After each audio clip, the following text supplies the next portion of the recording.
Kahit gano'n pa kamahal yung luggage bag mo, kung di-zipper naman, mabubuksan at mabubuksan pa rin. Pero tingnan mo tong luggage bag na to. Gawa ito ng Island Elephant. Pero di tulad ng mga pangkaraniwang luggage bag, ito gawa sa aluminum. Para ka nga din bumili sa mall pero hindi siya presyong mall. Nakabalot pa nga ng plastic yun kapag brand new. At hindi rin ito gumamit ng zipper, kundi dalawang mechanical lock tapos isang combination lock. Meron din siyang 4 na gulong. Ito lang din yata yung may lifetime limited warranty. May charging port pa. Automatic rebound pa nga itong handle niya. Passion Parker lock pa nga yata yung tawag dito. Ang kanyang pulling rod o tie rod naman is na-extend ng 2 level. Ito yung medyo nakagitna siya. May pagkamatibay nga din ito dahil kaya niya mag-burn ng 140 pounds. Ang nagustuhan ko dito yung kanyang wheel. Sobrang tahimik. At hindi siya yung kumakabto Kahit pa nga paikotin mo ng 360 degrees Para siyang suitcase. At kung gagamitin mo siya sa airport, pwede mo siyang lagyan ng sticker para madali mo siyang ma-distinguish. May ganito pa ngayon para anti-kulob. Ito naman yung kanyang susi. Dumaan din to sa 6 rigorous test para sa comprehensive protection ng luggage. Scratch-proof din siya, dust-proof, wear-resistant, waterproof. Ang nagustuhan ko pa dito, meron siyang mga hidden storage o hidden pocket. Tulad nito, kaya kung maitatago ka na ayaw mo mahuli sa'yo, alam mo na. O mga importanteng bagay na gusto mo itago, dito mo ilagay. Kung panay ang outing mo, field trip, seminar sa mga iba't ibang lugar, meeting, kaysa ordinary bag pa gamit mo, magganito ka. Bukod sa mas convenient na siyang gamitin, mas secured pa. Ewan ko na lang kung may makita pang butas yung magtatangka dyan. Siguradong bali yung ballpen niya dyan. Sa pag-set naman ng gusto mong passcode, itaas mo lang yung pin doon sa likod tapos ilagay mo yung prepared mong passcode. Ang default niyan is 3 0. Baguhin natin sa 1, 2, 3. Once may set mo na siya, wag mo na kalimutan ulit na ibaba yung pin dito sa likod. Then that's it. Nabago mo na yung passcode niya. Try natin. Siyempre para ma-lock mo naman ito, i-shuffle mo lang ulit yung number. Then, to unlock naman, ilagay mo lang ulit yung passcode mo. Ganun lang. Maganda pa nga dito, pwede mo siyang bitbitin ng pang horizontal o pa vertical. So, kung magla-luggage bag ka na lang din, yung ganito nakatibay at ka-secured. So, may nag-comment, ano daw yung parang tubig. Yun yung gamot. Tawag doon Nebule. So, nabibili to or available to sa kahit anong butika. Dito siya nilalagay. So, mura lang yan. Parang nasa 11 pesos lang isa niyan. Ayun yung pinakagamot niya para lumabas yung parang usok dyan.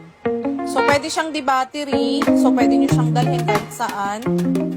And, pwede rin di-Type-C. May kasama na siyang adapter para gumana siya. So, pwede siya pang adult, pang bata, or pang baby din.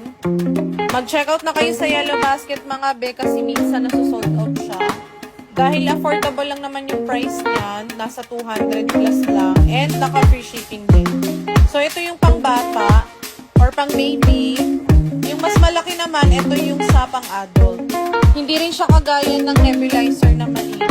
So, habang ginagamit mo yan, wala kang maririnig na ingay. Ayun lang. Na, bye! Minha, vem dançar com papai.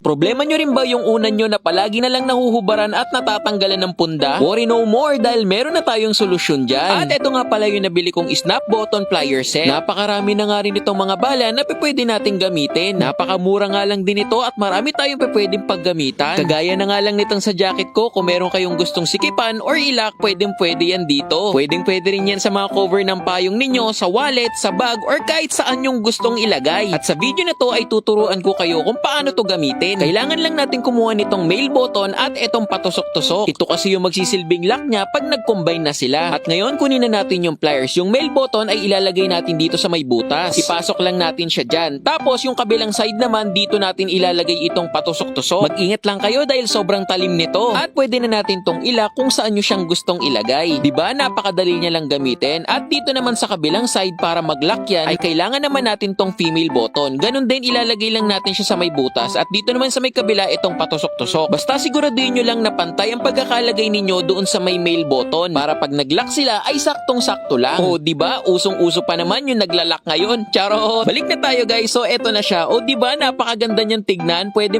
nyo nga rin niyang ilagay sa inyong mga polo shirt kung nawalan kayo ng botones. At mas maganda pa nga itong tignan. Nagmukhang mamahalin tong polo shirt ko. At eto na ang pinaka-pinoproblema ng karamihan sa atin. Itong punda ng una na madalas natatanggal. Ngayon ay meron na tayong solusyon dito para hindi tayo palaging nagbabalik ng punda ng unan. Bata, matanda, lahat magkakagusto dito sa laruan na to.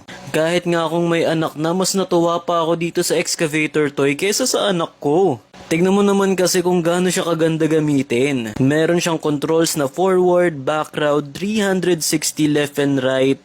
At saka kontrolado mo pa yung hook. Kaya talaga namang pwede ka magkaroon ng construction sa likod ng bahay mo gamit yung mga buhangin. Maganda din to dalhin sa mga beach para maglalaro ka ng sand habang nagsasunbathing yung asawa mo. At tignan mo naman kahit hindi patag yung lupa, kaya niyang gulungan. At habang inapaandar mo, pwede ka rin magdala ng mga buhangin dun sa hook niya. Tignan mo nga to, punong-puno, tapos dadalhin mo na lang kung saan mo gusto ilagay yung buhangin na nakuha mo. Grabe, sobrang solid nga talaga nitong nabili kong excavator toy sa TikTok, kaya mag-checkout na rin kayo.